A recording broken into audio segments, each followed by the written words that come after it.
One of the reasons I really like the Zen tradition, which in China was called the Chan tradition, is the simplicity of the language, the directness of the language, and also the really incredible map that's been made of awakening and after awakening, to where we can have awakenings and there can be continued opening and realizations. The one place that both the Theravada and the Zen don't quite cover, which I think is important, is the psychological impact, the impact on the personality of these practices. And so that's one of the things that I've folded into my teaching, because I did in my own practice, is seeing how with each understanding, realization, awakening, it highlights whatever in our structuring, our personality, is incongruent, doesn't match. And so we begin the painstaking work of looking at it, tracing its history, and whenever it isn't true today, we have to release it. We have to let go of that pattern, of that position. And that's an arduous practice, but a very necessary one. Because what happens is after a first awakening, a kensho, there are issues that need to be worked. And as they get resolved, we could say the flower of awakening can open more. There can be further realizations, further understandings. And of course, that's going to highlight additional material that needs to be looked at and worked.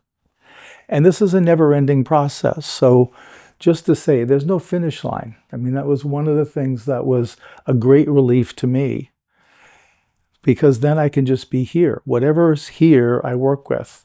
I don't need to worry about tomorrow or next year. I can just be right here, whether it's realization or a personal issue. So that's the good news on if we just slow down and be here, this is where it all takes place. So within the Theravada tradition, there's also stages of awakening, which I'll talk about in a couple nights. And the cornerstone of the Theravada awakenings is the experience of cessation. Cessation we can view as the eye of the hurricane. It's the still spot that's the center of all reality. It's this place that is so steeped in peacefulness and stillness that nothing can stay in operation. Everything stops that gets near it, because it's matching the stillness and the peacefulness of cessation. With the practice of cessation,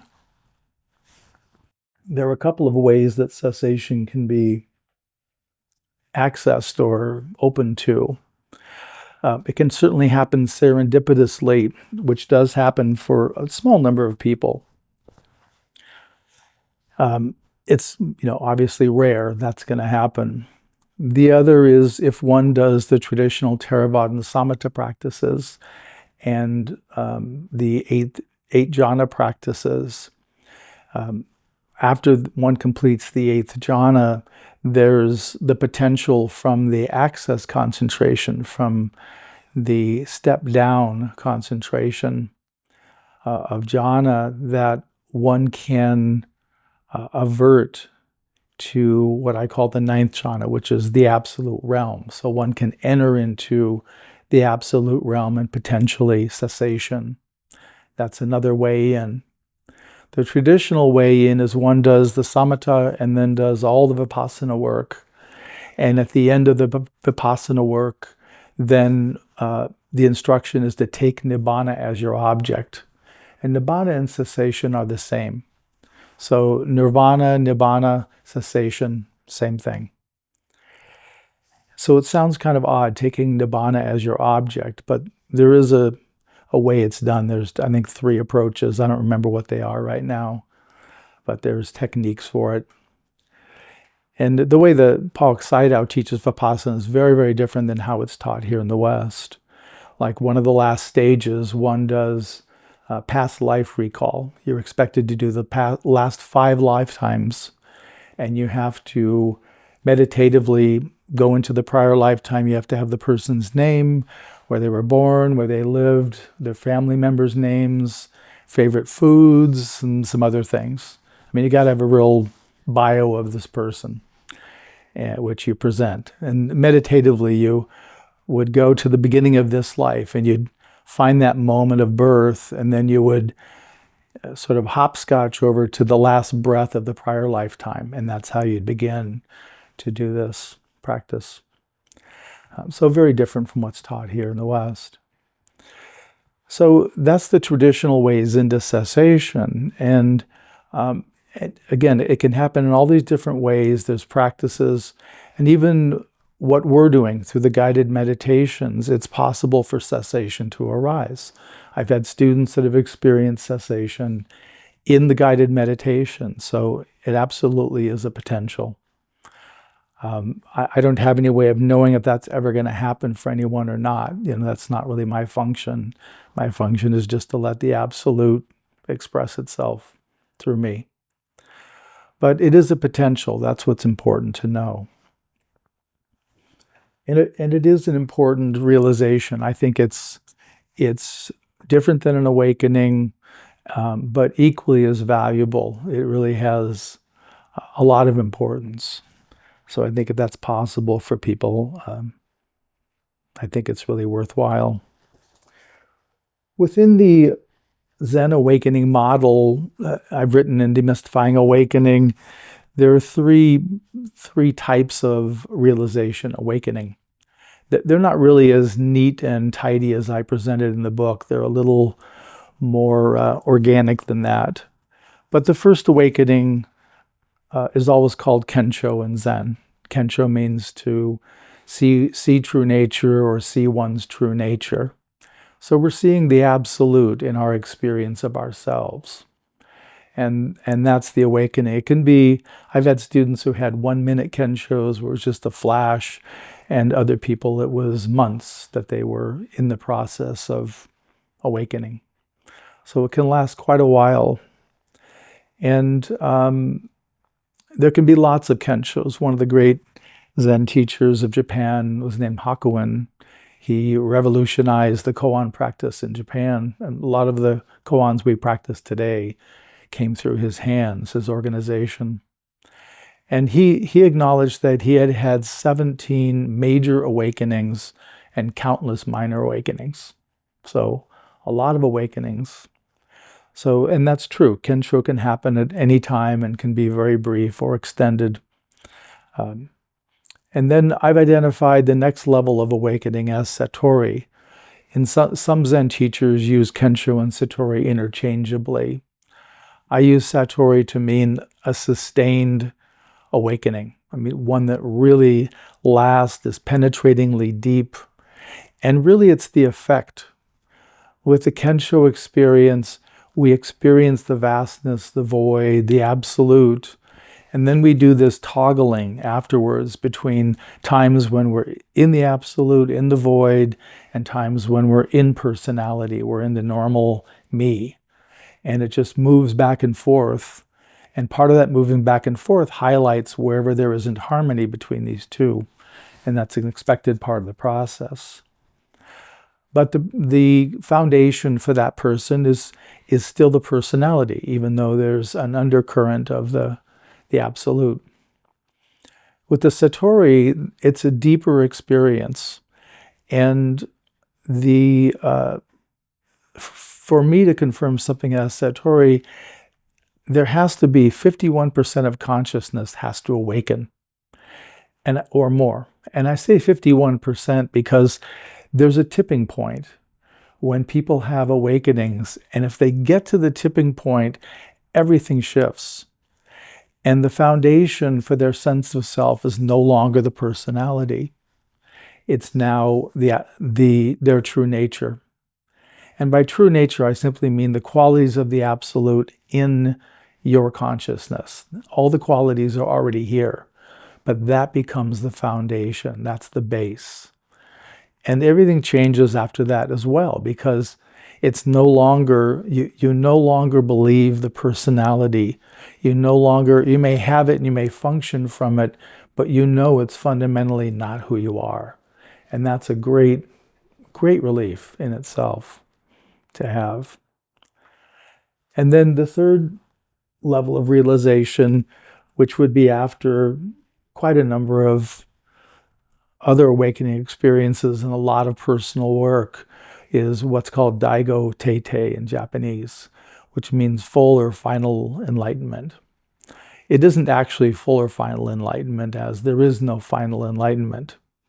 But I understand why the term is used.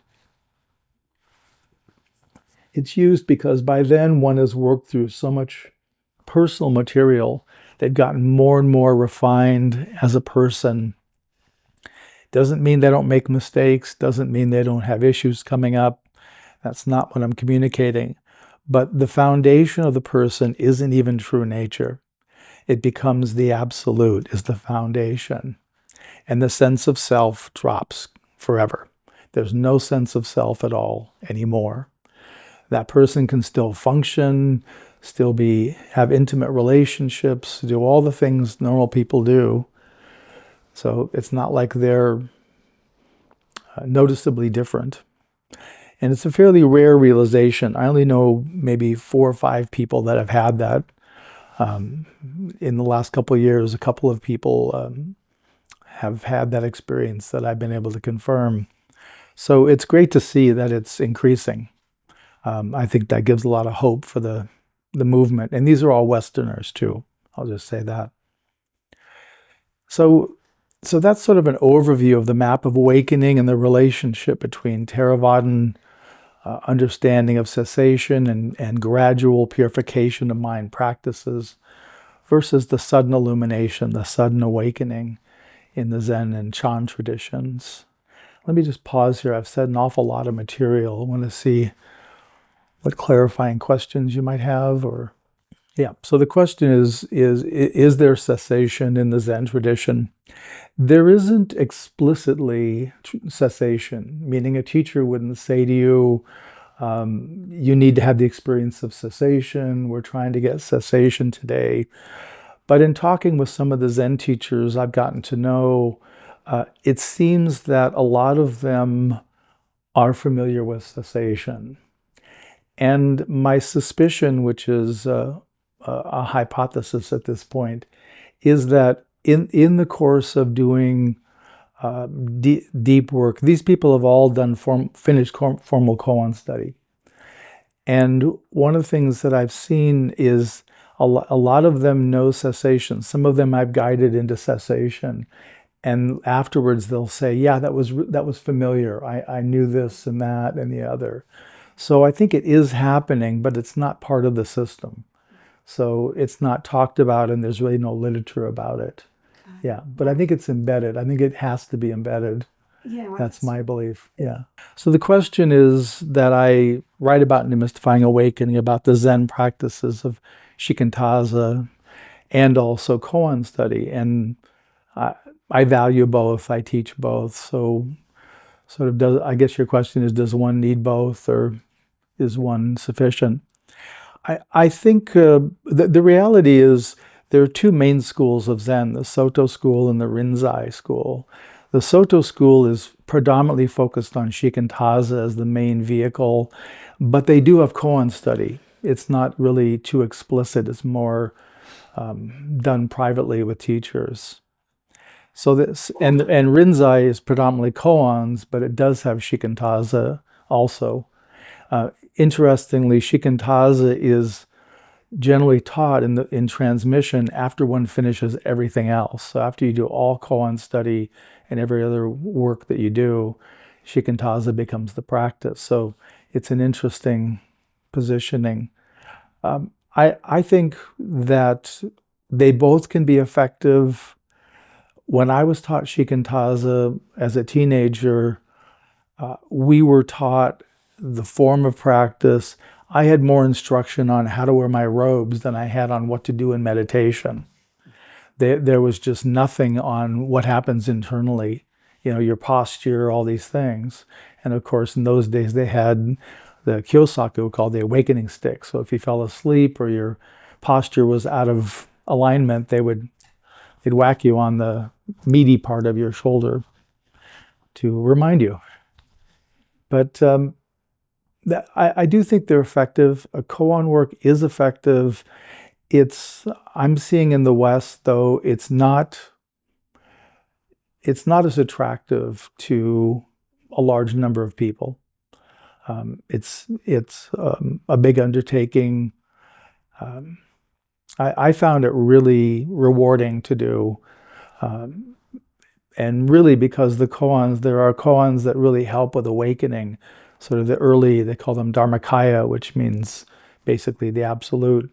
They're koans intended to open your experience to the absolute. And then among the other hundreds of koans, there are ones that clarify the awakening. There are ones that work on how to speak from awakening. There are ones that they're refining one particular area, which is really fascinating. So to me, again, there was a lot of richness, but it has to be a good fit. So for me, most of my students that are doing koan work are doing it after awakening, rather than doing it as awakening vehicle. So most of them are waking up from either the guided meditations or after a guided meditation or shikantaza. His question is really about the role of doing and being in meditation. Doing meaning we're using some overt effort versus being we're more allowing, surrendering, and what the dynamic intention of those.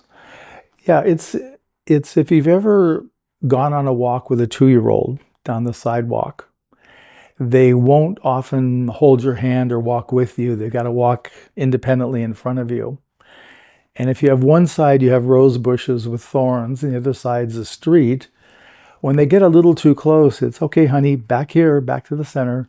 Okay, honey, back here, back to the center. And so that's how you use doing and being. When they're in the center of the sidewalk or near the center and it's going fine, there's nothing to be done. When they're heading for the street or the bushes, then you can correct back to the center. And that way you're using the right amount of effort, but you're also relaxing effort whenever possible.